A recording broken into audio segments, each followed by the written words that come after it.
I'm Shannon. And I'm Lisa. And you're listening to Blacktivities, a celebration of all things Black. Black culture, Black history, Black perspectives, and Black panache. Celebrating our Blackness doesn't mean exclusion. Everybody's invited, but you gotta come in and have a seat. So let the Blacktivities begin.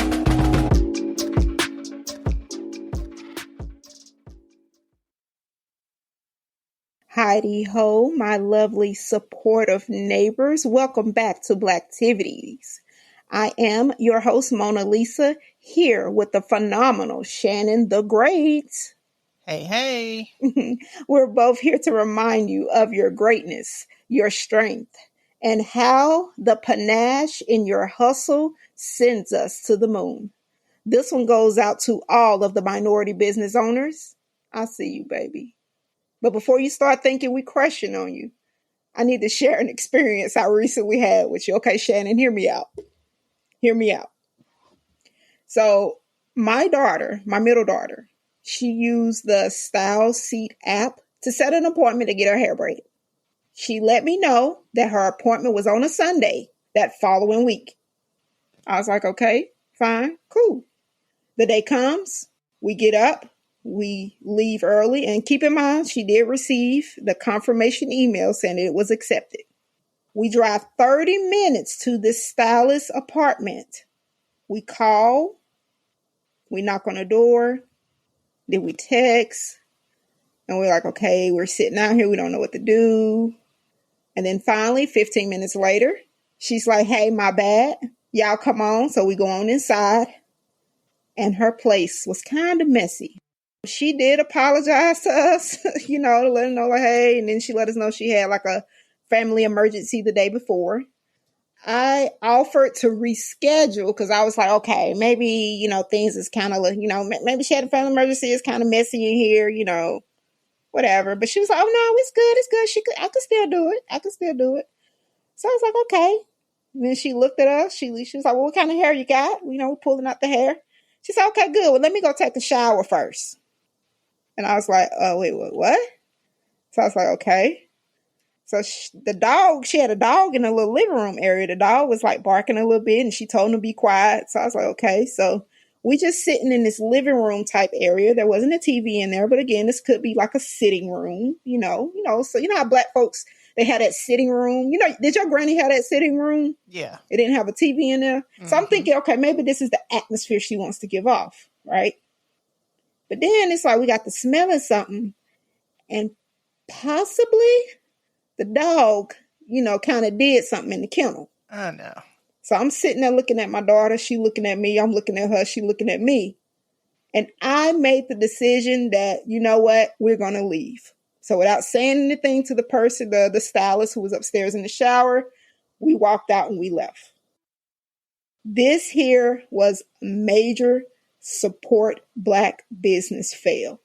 Okay, so I just want to give a shout out to the business owners. I know it's hard sometimes, but hey, we're trying to support you guys. We really are.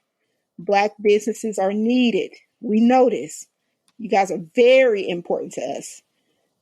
But we got to kind of get it together. Like your hustle, the things that y'all have, it come from a long line of hustle. Okay. So it's not just y'all, it's embedded in us. All right, we have a history of this. So with that being said, let's go to the facts. Yes, ma'am. And we are saying SAC, as in my initials, not sex facts. Sax. Yes. Facts. Yes. Tell them why. Tell them why, though. Tell them why we're breaking that down. Because people think that we're saying sex facts, and we're not saying sex facts. We're not. Yeah, we can't hear it because I guess we just got that Southern drawl. Right. But we just want to make that clear. SAC, that's my initials. Thank you. All right, let's get it.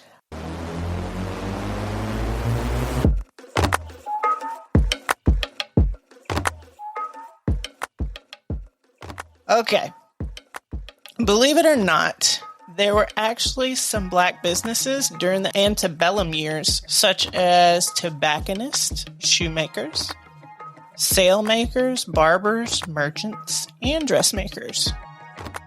Jim Crow came along and actually forced more black businesses because we were excluded from most white establishments, so we had to create our own.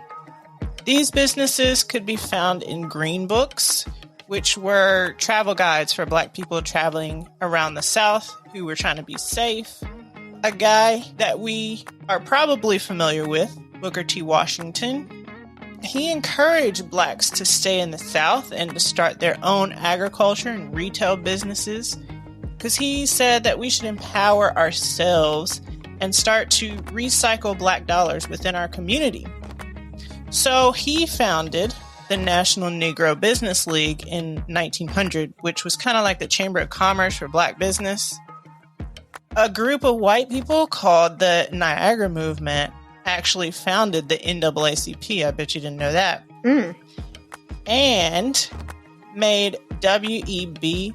DuBois the face of the organization. They encouraged the government to get involved and help black people prosper, which was contrary to what Washington was preaching. And so the two of them kind of debated over their approaches. But once the government got involved, they kind of canceled Booker T's movement, and the government focused on social programs. So things like the GI Bill came into place, and then the Civil Rights Movement happened. But there was less of a focus on black folks owning stuff. I see what y'all was trying to do. In the early 20th century, places like Black Wall Street in Tulsa, Oklahoma, were black communities where our dollars stayed in the community and continued to circulate. Black Wall Street was the wealthiest black community in the nation. But time and time again, black businesses were the target of vandalism and destruction by racist people who couldn't stand to see us have something for ourselves. And black businesses actually started to decline in the 1940s. Black entrepreneurship made a comeback in the 80s and 90s. The National Black Chamber of Commerce was formed in May of 93, and black-owned businesses were doing $33 billion in sales annually. Today, it's around $88 billion, and our coins are almost $1 trillion when it comes to our buying power. As the great philosophers of our time, Wu-Tang Clan said, "Cash rules everything around me. Cream, get the money." Dollar, dollar bill, y'all. And that's Saks Facts.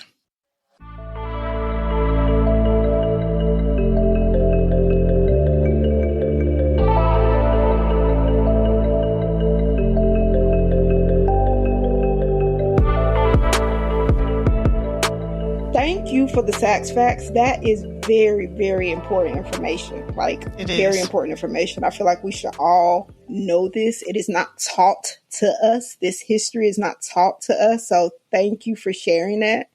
With the businesses, again, I mean, this hustle is embedded in our DNA. So it's important that we are on our P's and Q's when it comes to being a successful black business owner.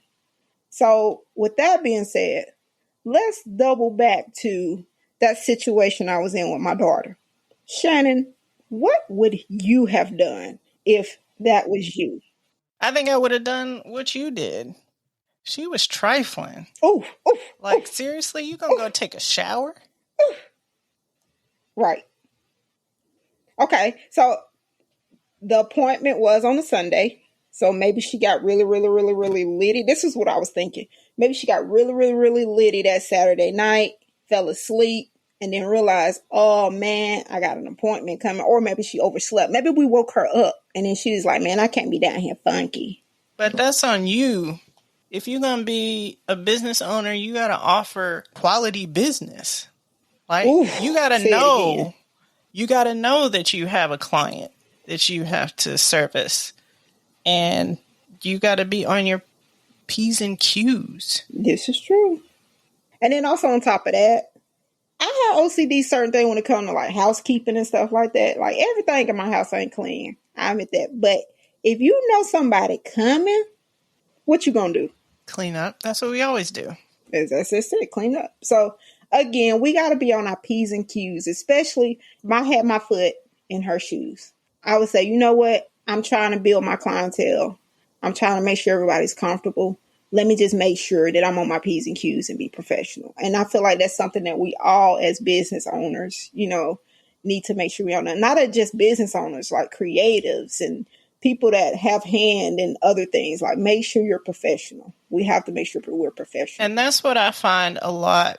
Sometimes we are not professional. My experience that I've had dealing with Black businesses, sometimes it's like, they won't call you back. You call them trying to make appointments. They won't call you back. They don't communicate things with you. Just the regular things that equals professionalism in the business world, like they don't do.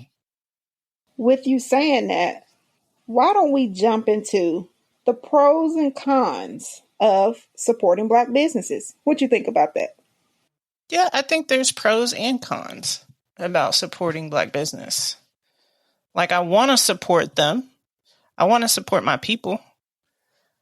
But like I said, sometimes y'all don't have your stuff together and it's not professional. I want the same kind of treatment and the same kind of business as anywhere else that I would go to. Right. Well, I have to say, I did reach out to a couple of Instagram peeps, and I asked them what are their pros and cons when it comes to supporting Black businesses. And this is what was shared with me. So here are some of the pros. One of them said that we get new and interesting ideas for businesses. Another guy said that we support businesses that are often underserved by banks and financial services, which is big. Mm-hmm. And another gentleman, he shared that when we recycle our Black dollar with them, it's amazing. But he also said that once we do that, they don't recycle it within the Black community. So that's his views. That's a good point. Another, let's jump to some cons. One, we did share several times that it's not professional. That was shared a couple times. And then the most important one that stood out to me that kind of, hit close to home a little bit is this gentleman said he personally find it hard to give Black businesses constructive criticism. Constructive criticism. And I can see how true that could be. Most businesses, just say people in general, you don't want to hear what nobody got to say. This is what I got. If you want to buy it, come buy it. If you don't, move along. But I think we should think of be on a level to where we're like, okay, they want to see me do good. So take that into consideration, what they say. That way you can come back 10 times better than what you were before. Yeah, that's something I think is necessary just for anybody. What are some reasons why you might not support a Black business? Obviously we already stated being professional, not being professional. Something that rubs me the wrong way is if you are a business owner, I totally understand you have that freedom to where, the benefits is you're on your own time. You choose who what you want to do. I totally understand that you're your own person, but you still have to hold yourself on a level to where you're a business owner. So I think it'll leave a bad taste in my mouth if somebody own a business, but you continuously see them on social media arguing with people and posting fight videos and just, that would turn me off from wanting to spend money with somebody. Do you think that some Black business owners kind of take advantage of the fact that they're a Black business and they try to charge more or not give us the same treatment as maybe they would a white person or whatever? To be honest with you, I have to say when it comes to Black businesses and them having other ethnicities, buying to them, I don't think they care as long as their product is selling. But when it comes to the actual product, I don't think that they're overcharging. I think that they are possibly charging the same as what, and you and I had a conversation about this before, what any other large company or corporation or whatever, or, Caucasian business owner would charge. Like, it's the same. And I feel like us as supporters, as family and friends, we should not hit up our family members looking for that family member discount. Like, don't automatically ask for the discount. Walking in, understand that this person that you're proud of, if you're truly proud of them, you're going to pay that price.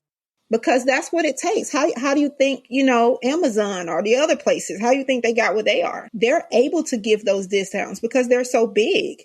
So why not we assist, our cousin Shanika, who's selling lashes, why we'll assist her on getting on that level by paying the regular price for it. And that's the thing, because the small businesses are competing with people like Amazon. Mm-hmm. And so that makes it even more difficult. But yeah, I think we do need to kind of reframe our minds, because people will look at the prices and be like, oh, that's too expensive. But then they may go and spend that much on another brand that's not Black owned. Right. I have to also say, too, another thing that is kind of hard now. I was listening to a podcast. I don't remember the name right off, but the gentleman on there said the number one thing that we need to have when we're dealing with a Black business is patience. And at first I was like, yeah, I could see that. But I think more than less is we're like, even now with the way of the world is nowadays, we don't have to have patience. Like, when we want something to eat, we go get something to eat. We have somebody to bring it to us. If we want to go online and order it, we go online and order it. So it's just like, it's hard. I mean, I agree with him to a certain extent, but it's hard. Look what Black businesses are up against, considering like the convenience, and you don't have to have patience when it comes to these larger companies. Hence why they have it harder. With all of that, why do you think it's important to support our local Black businesses, and how do you think we could? I think the biggest thing with supporting Black businesses benefit-wise is that it helps our community. And if we continue to cycle our dollar through our community, it uplifts the entire community. Right. With us, yes, helping our community, but supporting Black businesses can lead to this fair playing ground that the Biden administration loves referencing. It could also, again, like you said, help our communities with providing knowledge and assist with establishing generational wealth and possibly jobs if it gets bigger. I feel like we can go out of our way of supporting Black business. You don't necessarily have to buy from someone every time, but go on social media, assist with promoting them. If someone posted, hey, I'm looking for a DJ, like, even if it's a cousin, like, put on there, hey, oh, hold on, wait. Share their information if they're reliable and professional. Is that mean for me to say that? No. I had to put a disclaimer on that. You don't just be out there throwing it in. You throw somebody, you know what I'm saying, somebody that's not professional, and they look at you sideways like, what you bring me, tell me about that person for? Right, you're actually hurting Black businesses to do that. Yeah. Don't hurt Black. Let's go ahead and let's promote and review products and share. There's been plenty of times I have bought from Black businesses where it's like a boutique or something, and even though like I know I have seen it, online on Amazon or something like that, it did something to me to know that I got this from so and so, and I look good in it. Disregard my stomach, foop up on love. You know what I'm saying? But I look good in it. And then on top of that, I post that I wore their outfit, and then they share it like, look, she wore my outfit. And then more people, you know what I'm saying? Like, not only is it a confidence boost for that boutique owner, but for myself too. Where you're like, you know what? I appreciate that. I'm finna go buy more stuff from you.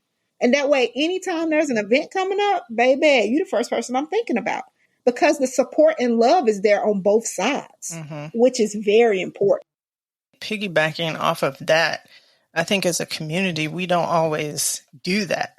It's like sometimes we always feel like we have to be in competition with somebody and we don't want to share our knowledge and we don't want to share our resources. And if we stop doing that, we could make a bigger impact on our community because we're sharing that wealth of knowledge and then other Black businesses are popping up. You know, if we can come together as a community and support each other instead of hoarding resources and knowledge, then that would be very beneficial for our Black businesses. I totally agree. I totally agree. I want to take a moment to shout out all of the Black businesses. Y'all know who y'all are. I keep up with y'all on a regular basis. But anywho, let's move along. You want to play a game?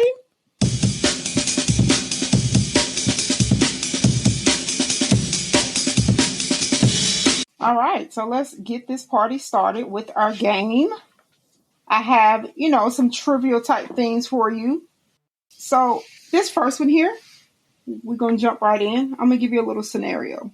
So let's say if you are out and about with some friends in a new city and you guys want to make sure that your money is still going towards supporting our community, what will you do first to get that information on where can you spend your money to support the Buying Black movement?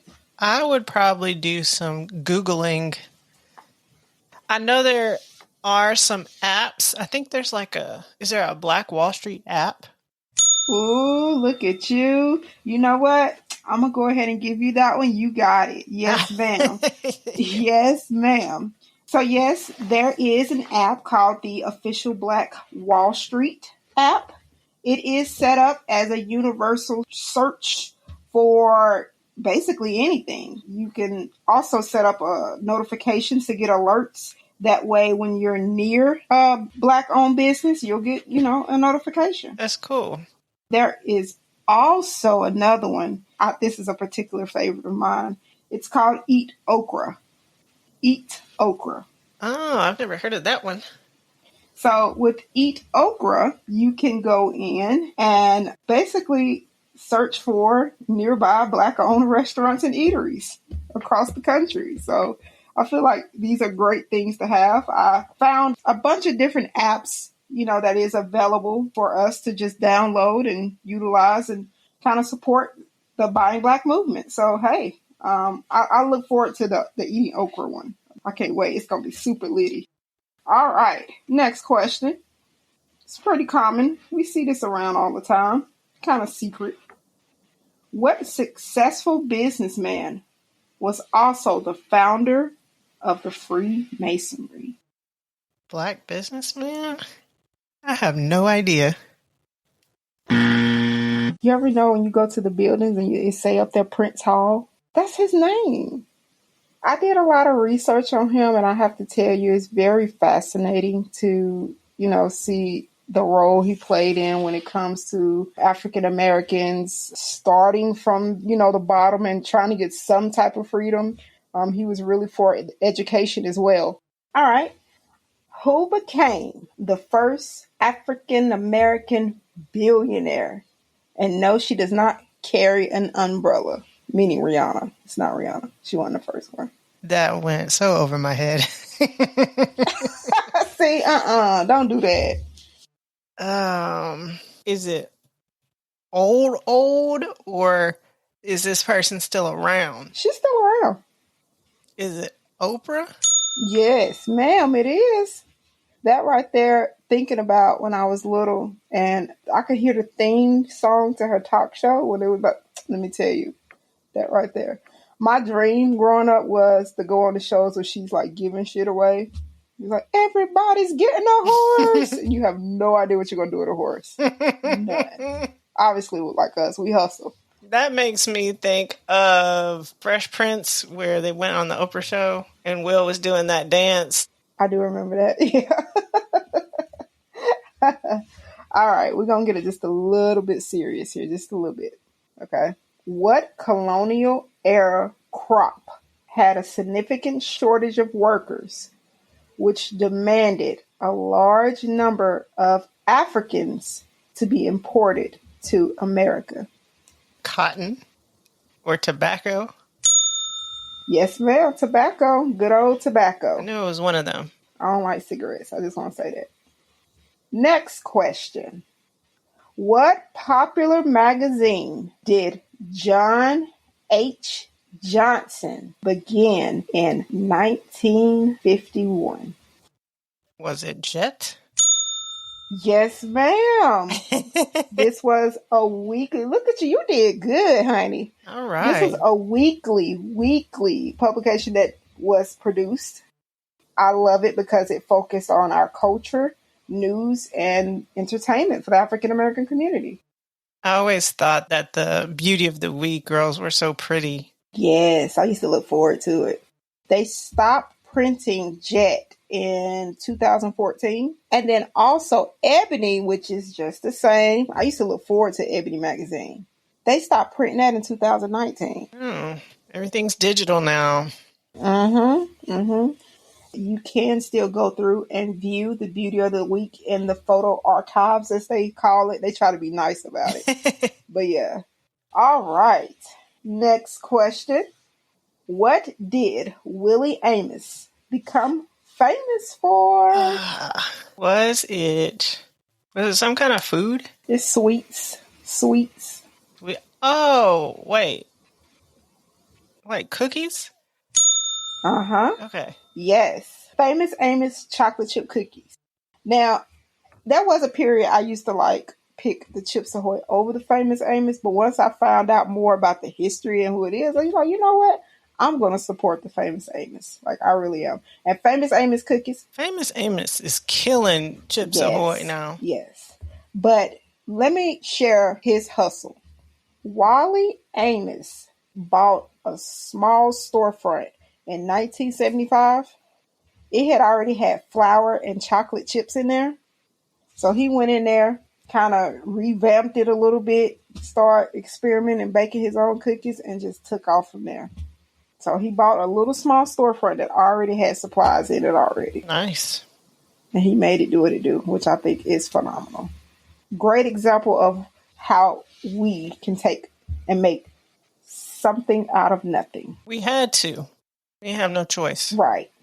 I have to tell you, based on the random trivia questions, some of them business owners, I think you did very well. Oh, well, thank you. So let's give her a round of applause here. Because I don't be remembering nothing. All right. So let me go ahead and move along to Mona's pieces.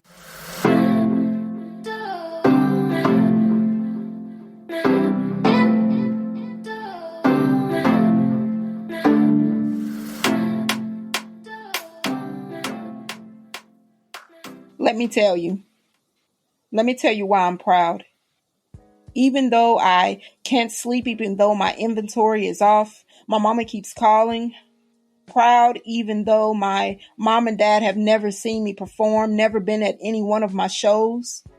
Proud, even though the government said they would support me, but my ideas are rebranded and the gift, the credit given back to us is just as disrespectful to the smirk when we ask what's a FICO. Proud, though, with my 10 steps back as I attempt to pimp this dream. Selling my aspirations. Flipping my hustle. See, this is why I love being me. Proud to be leaving a mark on the world, showing them that I am more than just a piece of something to be proud of. This is why I tell you, this is why I am moving. This is why I communicate my happiness with me leaving something, embarking on something. This is why I am proud to be chasing something. It's worth it. Yes. Well, I guess that's it, y'all. We appreciate y'all listening. And if you're loving Blacktivities, please support this Black business, this Black pod, by rating and reviewing us in Apple Podcasts. You can also join us on IG. We are at Blacktivities Pod. Links are in the show notes, which includes all the historical resources that we use for our facts. So, Lisa, what are we talking about next episode? Next episode, we will be discussing the twang in our slang. Phrases only that maybe we understand. I can't wait for that one. We got our own thing going on with that. Mm-hmm. Y'all know. I can't wait. I like making up my own words, but we're going to talk about that. All right. Until then, kings and queens, keep doing big things.